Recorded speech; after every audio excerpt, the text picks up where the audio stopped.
Sobat Kaliber, kali ini kita kedatangan tamu istimewa lagi, jauh-jauh dari Makassar untuk menghadiri Kaliber. Dan beliau ini kemarin membuat berita yang heboh dengan tiba-tiba mengusulkan atau mengusung Bapak Sudirman Said untuk menjadi Gubernur Jakarta. Saya sapa dulu Daeng Muhammad Ramli Rahim. Assalamualaikum Daeng. Waalaikumsalam Mas Edi, Mas Indra. Ya, Selamat malam. tentunya masih ada Semoga Mas sehat. Indra Karismiaji di sini. Ya, siap.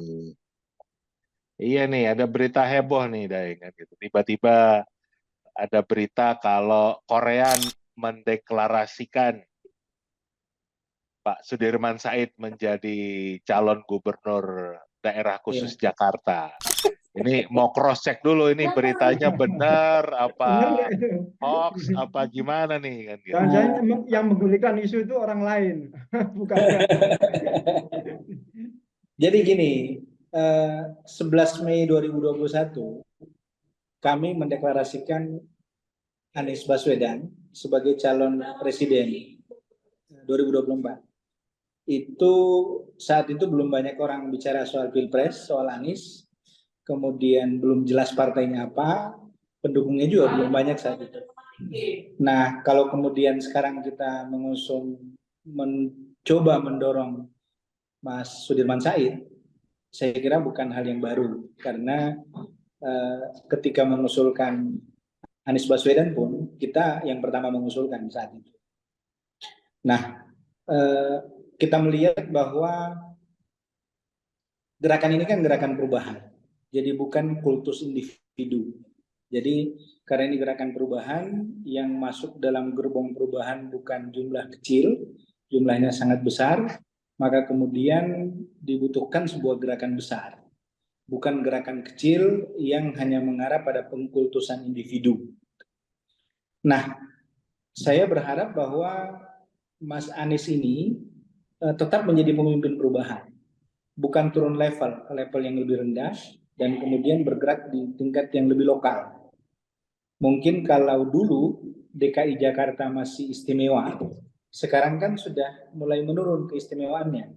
Karena ibu kota sudah pindah statusnya ke Penajam sana, ke Kalimantan Timur. Sehingga kalau kemudian Pak Anies jadi gubernur daerah khusus ibu kota, daerah khusus Jakarta, maka sebenarnya Pak Anies tetap gubernur tapi levelnya turun karena bukan lagi ibu kota. Itu di satu sisi. Di sisi lain, Pak Anies ini kan kita berharap beliau menjadi pemimpin perubahan. Karena beliau pemimpin perubahan, maka seharusnya beliau berada pada level nasional, bukan turun ke level yang lebih rendah. Saya ingat sekali tahun 2019 saya menghadap ke beliau, 2018 kalau tidak salah.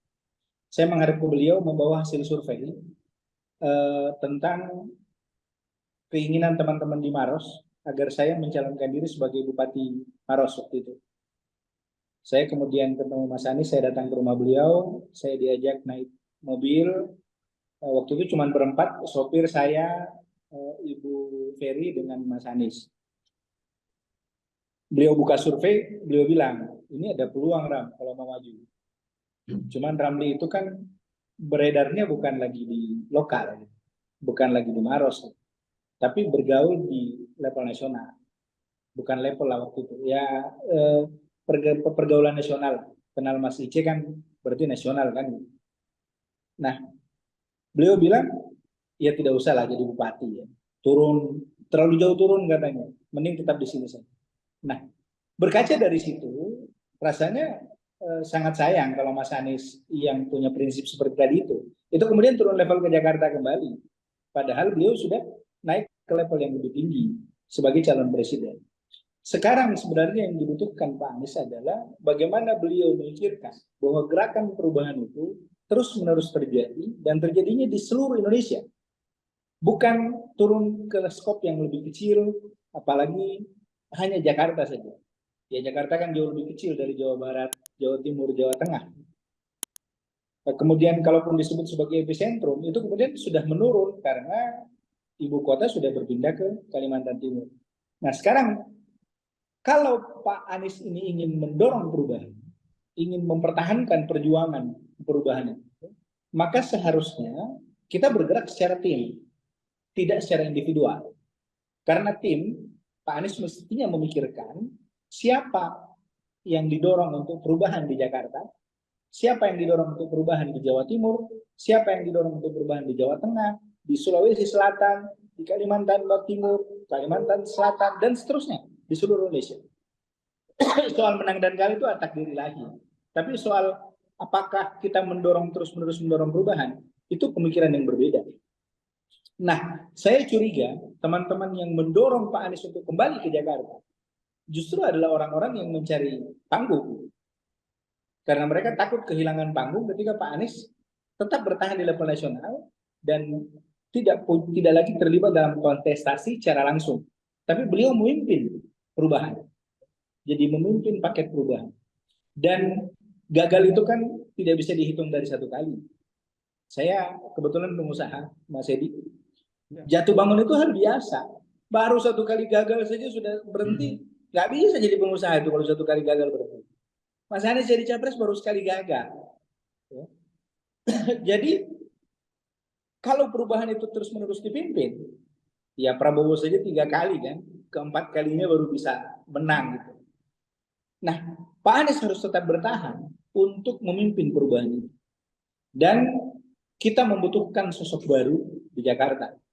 Nah, setelah menimbang-nimbang sosok-sosok yang ada, kita melihat bahwa sosok Sudirman Said yang paling tepat untuk melanjutkan apa yang sudah dilakukan Pak Anies di Jakarta selama 5 tahun. Kita melihat bahwa Sudirman Said ini tipologinya tidak jauh-jauh beda sama Mas Anies. Soal integritas tidak usah diragukan lagi. Beliau berani menanggalkan jabatannya sebagai menteri demi integritas. Beliau berjuang sejak awal dengan isu-isu anti korupsi dan ini sangat transparan. Soal manajemen tidak usah diragukan lagi. Beliau di eksekutif luar biasa, kemudian pernah menjadi menteri, pernah menjadi dirut BUMN dan sebagainya. Jadi dari sisi pengalaman sudah sangat luar biasa. Beliau di masyarakat juga sangat jelas melakukan apa gitu. Dan dari sisi integritas sangat teruji. Saya kira setelah Pak Anies, kita sangat sulit mencari sosok yang mendekati levelnya Pak Anies selain Sudirman Said. Ya, tapi udah yang gini, kalau misalnya Pak SS itu maju, Pak Sudirman Said maju di pilkada, entah dengan jalur atau dukungan partai politik mana. Kemudian Pak Anies juga ada yang mengusung lagi. Kalau misalnya dua-duanya maju di pilkada DKI atau DKJ, itu kan membingungkan pengusung perubahan ini ya. Gimana Dayang? Menurut saya tetap satu aja yang maju. Tidak usah dua-duanya. Jadi memang harus memilih. Kalau Mas Anies maju, ya Mas Dirman tidak usah maju. Tapi kalau Mas Anies tidak maju, jauh lebih tepat jika beliau tidak maju dan mendorong Mas Dirman untuk DKI 1. Ya. Itu jauh lebih baik. Yang kedua sebenarnya menjadi pertimbangan kita adalah Mas Anies itu kan baru saja kalah di Pilpres. Baru saja kalah di Pilpres. Kalah di Pilpres itu bukan sesuatu yang baik. Meskipun dalam tahapan perjuangan itu hal yang biasa. Anak tangga itu yang memang seperti itulah. Nah, kalau kemudian kita dorong beliau di DKI, kemudian kalah lagi di DKI, itu harapan perubahan semakin mengecil. Jadi kita harus menjaga ritme gerakan perubahan itu dengan menempatkan Pak Anies di levelnya dia. Jangan turun level. Nah, disitulah kemudian kita membutuhkan sosok lain selain Pak Anies itu DKI 1, supaya ide-ide, narasi, gagasan, kemudian eksekusi yang dilakukan Pak Anies di DKI itu bisa dilanjutkan oleh orang yang tipologinya mirip-mirip sama Pak Anies. Ya. Mas Indra ada? Saya mau memastikan dulu nih, Daeng Ramli, karena beberapa waktu yang lalu kan Daeng Ramli pernah podcast di sebuah media yang menceritakan kalau ada orang-orang yang memisahkan atau menjauhkan Pak Sudirman Said dengan Pak Anies Baswedan. apakah majunya Pak Sudirman Said ini karena kondisi perpecahan atau menjauhnya hubungan, merenggangnya hubungan mereka berdua karena ada orang-orang yang memisahkan ini? Mas Ice, ini seperti apa ya? Jadi kita melihat bahwa upaya yang dilakukan orang-orang itu, ya, kita tidak perlu menyebut orang-orang karena menyebut nama. Karena di zaman Rasulullah juga orang-orang munafik kan nggak pernah disebutkan namanya. Nah, kita melihat bahwa upaya mereka menjauhkan hubungan Anies dengan Sudirman Said itu kepentingannya di pemerintahan selanjutnya, di Pilpres. Nah, kalau misalnya kejadian bahwa Mas Anies kita pertahankan sebagai pemimpin perubahan di tingkat nasional, kemudian Mas Sudirman Said kita dorong di bawah, saya kira pertentangan itu akan selesai. Kenapa selesai? Karena orang-orang yang punya kepentingan itu tidak lagi bermain. Dan nyebut orang-orang berarti banyak orang ya, lebih dari satu ya. Setahu saya seperti itu. Oke. Jadi apa yang diusulkan oleh Daeng Ramli dan Korean di sini adalah bagaimana seorang Anies Baswedan memimpin perjuangan perubahan secara nasional. Jadi ya tentunya dengan mendorong pejuang perubahan untuk maju di Pilgub Jakarta, maju di Pilgub Jawa Tengah, maju di Pilgub Jawa Timur, supaya memenangkan kontestasi kepala daerah sehingga 2029 kita punya kepala daerah yang tidak seperti 2024 kemarin, yang mayoritas itu adalah pejabat kepala daerah yang loyalnya kepada yang menunjuk, dalam hal ini presiden dan juga Kementerian Dalam Negeri, tapi kita akan punya kepala-kepala daerah yang memang betul-betul pejuang perubahan. Sehingga kemungkinan untuk seorang Anies Baswedan menang di 2029 jauh lebih besar daripada kondisi kemarin. Gitu nggak kira-kira desain? Iya, kalau saya, Mas Anies ini kan sudah diurus banyak orang menjadi calon presiden kan. Sudah waktunya Mas Anies mengurus banyak orang. Jadi kemarin Mas Anies diurus banyak orang supaya jadi presiden. Sekarang mau menang mau kalah, ya sekarang sudah kalah, Mas Anies harus mengurus banyak orang, membangun kekuatan secara terstruktur di pemerintahan. Kalau perlu, sebisa mungkin Pak Anies itu mempertahankan koalisi perubahan itu di semua level, supaya akan muncul orang-orang baru dengan integritas yang mirip-mirip dengan Pak Anies misalnya, gitu, yang punya visi misi perubahan, yang kemudian ada di semua level. Ya soal jumlah, ya nanti aja kita lihat apakah 20%, 30%, 50%, dan seterusnya. Tapi paling tidak ada sebuah kekuatan yang terbangun, yang kemudian tidak hanya sekedar mengurusi seorang Anies Baswedan, bukan. Tapi yang kita urusi adalah gerakan perubahan. Bukan orangnya yang kita urusi, tapi gerakan dan visi bersama yang kita kerjakan. Dan saya kira Mas Anies juga ada pada posisi itu. Hanya orang-orang ini saja yang kemudian mendorong-dorong Mas Anies masuk DKI itu adalah mereka yang ya ingin masih punya mainan aja di level itu, di level politik. Nah, kalau mereka tidak berhasil mendorong Pak Anies masuk ke DKI, kan mereka belum tentu punya mainan lagi. Nah, ini yang butuh kita lihat, siapa sebenarnya orang-orang yang betul-betul loyal dengan gerakan perubahan. Kita akan lihat itu. Apakah Mas Anies kemudian mengupayakan terjadinya gerakan perubahan di seluruh Indonesia, atau hanya sekedar orang-orang yang menginginkan perubahan ini mengurusi Mas Anies gitu. Masuk akal. Ya. Cobalah kita pikirkan, apa yang dipikirkan Pak Anies tentang Papua? Apa yang dipikirkan Pak Anies tentang perubahan di Maluku? Apa yang dipikirkan Pak Anies tentang perubahan di Kalimantan? Apa yang dipikirkan Pak Anies tentang perubahan di Sumatera? Bukan malah memikirkan bagaimana menempatkan Pak Anies pada posisinya di pemerintahan, bukan. Kalaupun kemudian Pak Anies nanti diajak sama Pak Prabowo, kalau saya setuju aja, masuk aja ke pemerintahan. Kalau mau masuk. Tetapi gagasan perubahannya tetap di bawah. Ya dengan konsekuensi seperti itu. Kalau tidak sejalan dengan ide perubahan, ya keluar dari kabinet. Nggak usah takut diresapel, ya. Kan diajak gitu kan. Nah, ini yang menurut saya yang butuh dipikirkan oleh kita semua yang mendorong gerakan perubahan, bahwa Pak Anies ini butuh memikirkan gerakan perubahan di seluruh Indonesia. Bukan cuma di provinsi, di level kabupaten pun butuh dipikirkan.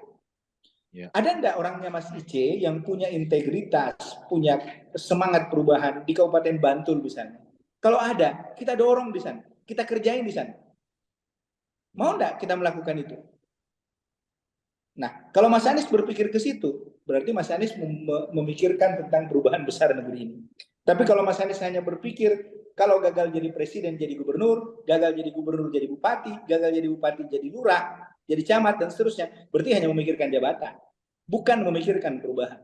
Nah, itu sudah dibicarakan ke Pak Anies Baswedan belum? Baik. Belum sih. Termasuk Ya ini, mudah-mudahan Deng. podcast ini dinonton sama Pak Anies nanti. Iya. Termasuk ini, Deng. Deng dan Korean itu mengusung atau mengusulkan atau mengusung Pak SS untuk menjadi gubernur Jakarta itu. Itu Pak SS sudah tahu belum? Dan sudah setuju belum?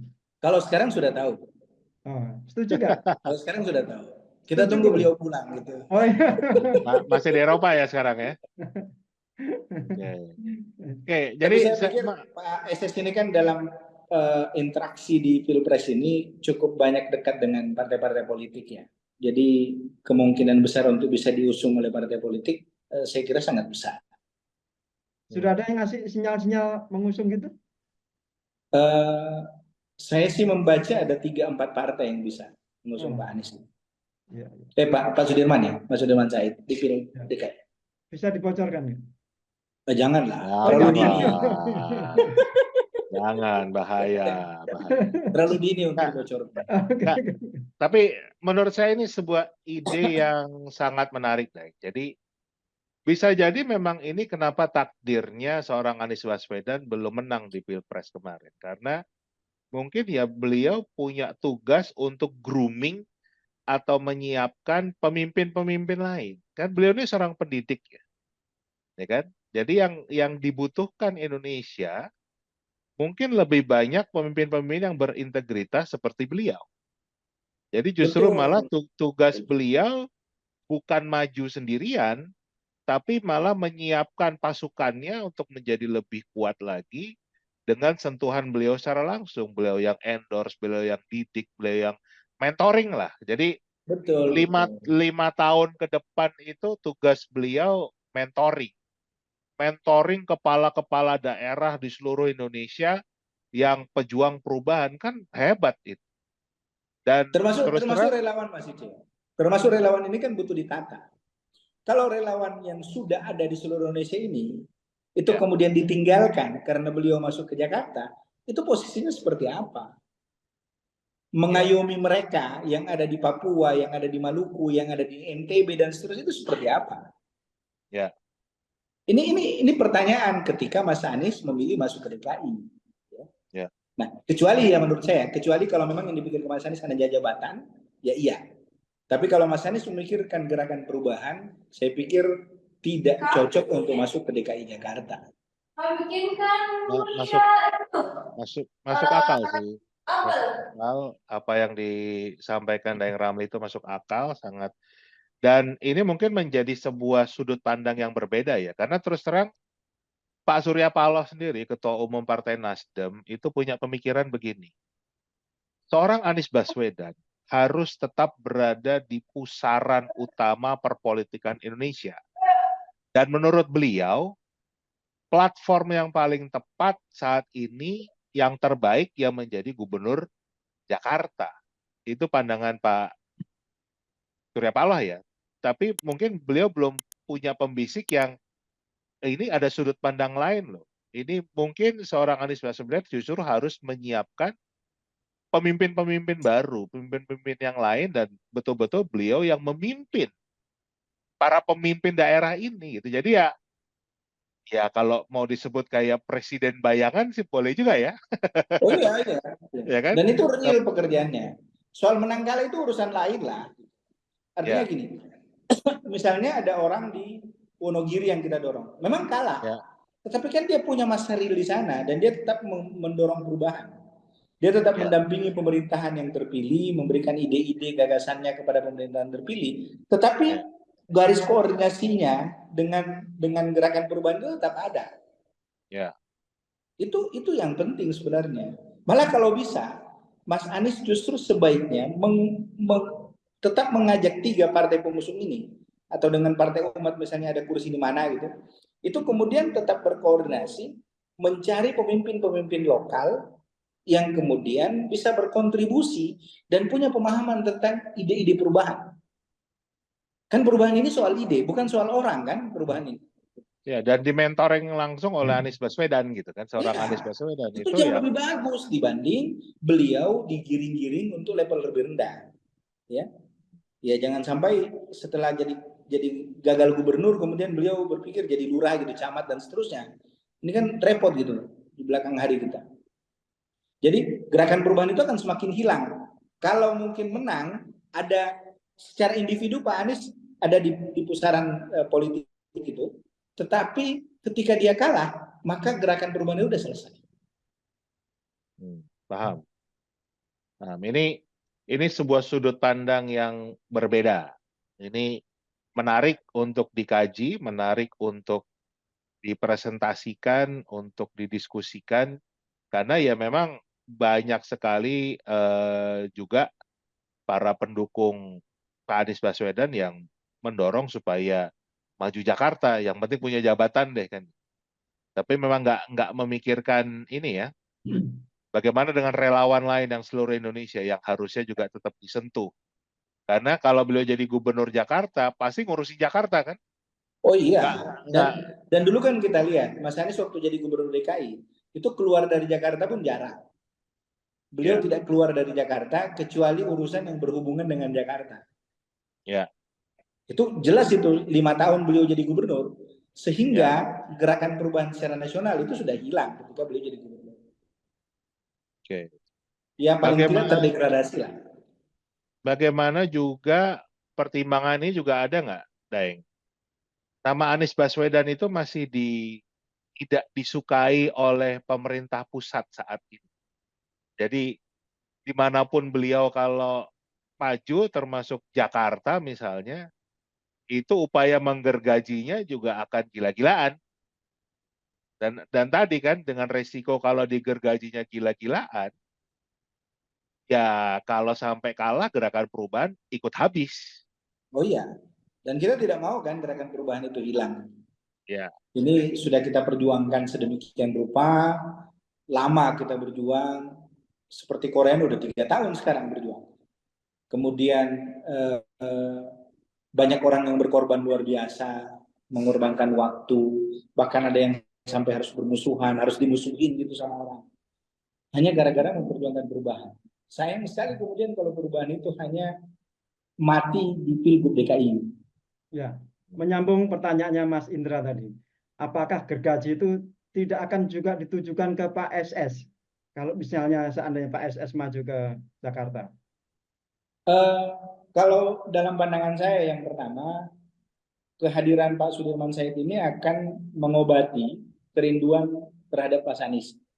Artinya sosoknya tidak jauh berbeda, santun, punya integritas, eksekusinya bagus gitu, eh, visinya sangat jelas, bisa mengobati kerinduan kawan-kawan di apa namanya eh, di gerakan perubahan. Di sisi lain, Pak Sudirman Said kan tetap punya hubungan baik dengan banyak pihak. Jadi stigma kemarin serangan ke Pak Anies itu tidak sekeras ke Pak Dirman. Meskipun ketika misalnya Pak Dirman kemarin maju di Jawa Tengah, itu serangannya tidak seperti serangan ke Mas Anies gitu.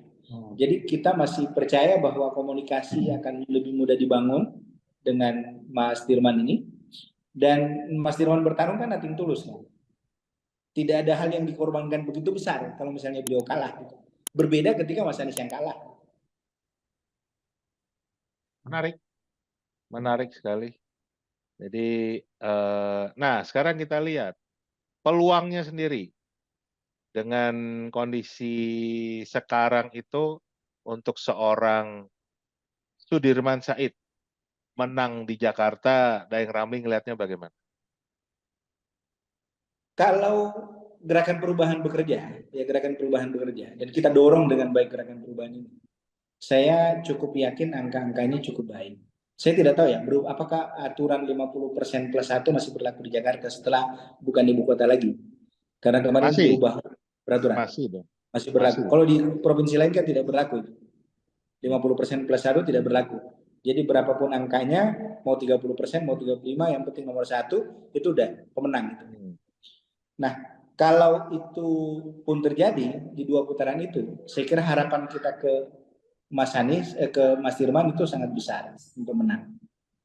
Yang pertama, yang penting partai politik pengusung jelas, kemudian gerakan perubahan bergerak cepat, kemudian Mas Anies bisa turun full membantu. Ya. Saya kira peluang untuk menang cukup terbuka.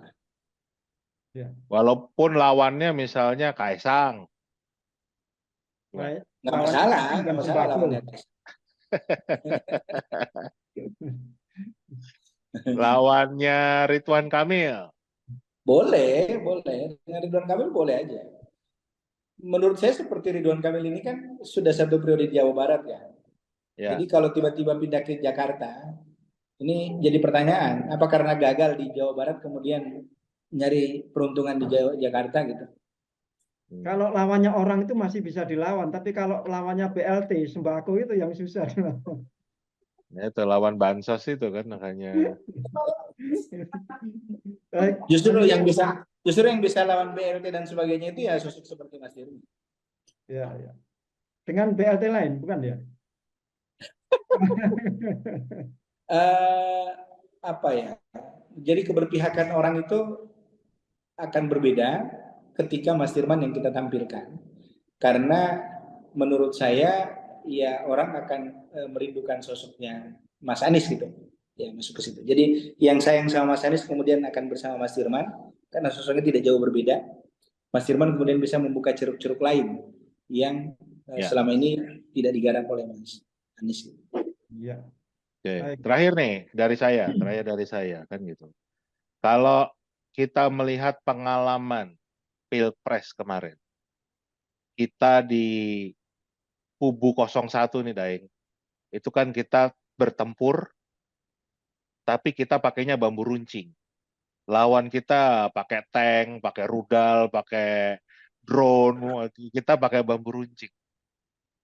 Andai kata Pak Sudirman Said yang maju sebagai calon gubernur Jakarta, kita perangnya masih pakai bambu runcing nggak nih? Atau kita bisa karena berat sekali kan gitu. Menurut saya salah satu faktor kemarin kita harus pakai bambu runcing, bahkan bambu runcingnya agak tumpul gitu ya. Itu justru karena keberhasilan orang-orang memisahkan Mas Dirman sama Mas Anies. Oh, gitu ya. Iya, jadi mudah-mudahan kalau Mas Dirman sendiri yang bertarung, posisinya agak berbeda gitu. Siap. Asal jangan dipisahkan Pak Sudirman Said dengan Daeng Ramli, jangan dipisahkan. Ya, enggak, berarti itu kan mengkonfirmasi tadi upaya-upaya menggergaji langkah-langkah Anies Baswedan kan, termasuk bagaimana logistiknya itu supaya betul-betul nggak keluar. Jadi dibunuh dengan cara itu. Nah, kalau yang kita majukan adalah sosok lain, walaupun tidak menutup kemungkinan itu akan dilakukan, tapi nggak seheboh kita bawa nama Anies Baswedan kan. Saya pikir gini Mas Ice, Mas Anies ini untuk kondisi sekarang, pola untuk mengalahkannya sudah jelas. Ya. Artinya pihak lawan sudah tahu bagaimana cara mengalahkan Anies Baswedan. Sehingga kita butuh sosok lain yang butuh dipikirkan ulang oleh lawan, bagaimana melawan yang ini gitu. Ya, itu mungkin yang butuh kita pikirkan. Ya sama lah kalau dalam pertandingan bola, kalau yang ini sudah tahu lah mati-matinya gitu. Ya dipasang sosok lain yang mungkin lebih aneh, sehingga dia akan kesulitan untuk mencari cara menjatuhkan. Dari sisi strategi bagus. Ya, yang terakhir dari saya, apa persiapan Daeng Ramli yang sudah dilakukan untuk mengusung Pak Sudirman Said lebih lanjut lagi? Kita ini pejuang pergerakan, Mas Edi. Jadi sejak awal saya sampaikan ke Mas Anies, kalau ada orang yang ngaku pernah ngasih uang ke Ramli untuk pergerakan, kasih ketemu saya. Kenapa? Karena semua yang kita kerjakan itu gerakan bersama. Tidak didanai oleh sponsor manapun. Tapi Mas Edi, Mas Indra tahu sendirilah seperti apa pergerakan Korea dalam 3 tahun. Gitu. Dan itu tidak ada sponsor dari mana gitu, untuk menggerakkan. Betul-betul gerakan itu kita bangun sebagai gerakan bersama. Dan alhamdulillah sampai hari ini gerakan bersama itu tetap terjaga dengan baik. Dan mudah-mudahan dengan ruang pertarungan yang lebih sempit di DKI Jakarta, kita bisa berbuat lebih banyak. Insya Allah dalam waktu dekat kita akan menggerakkan lebih banyak lagi teman-teman yang memang berdomisili di Jakarta. Iya, baik Daeng Ramli, tetap semangat dengan gerakan perubahan. Begitu juga Mas Indra, yang saya tahu beliau ini adalah jubir andalannya 01 kemarin ya. Terima kasih Bang Daeng Ramli dan Mas Indra Karismiaji. Terima kasih juga Sama-sama Mas Edi, Kaliber terima kasih. atas perhatian dan kebersamaan Anda sampai selesai video ini. Sampai jumpa. Wassalamualaikum Sampai jumpa. warahmatullahi wabarakatuh. Waalaikumsalam.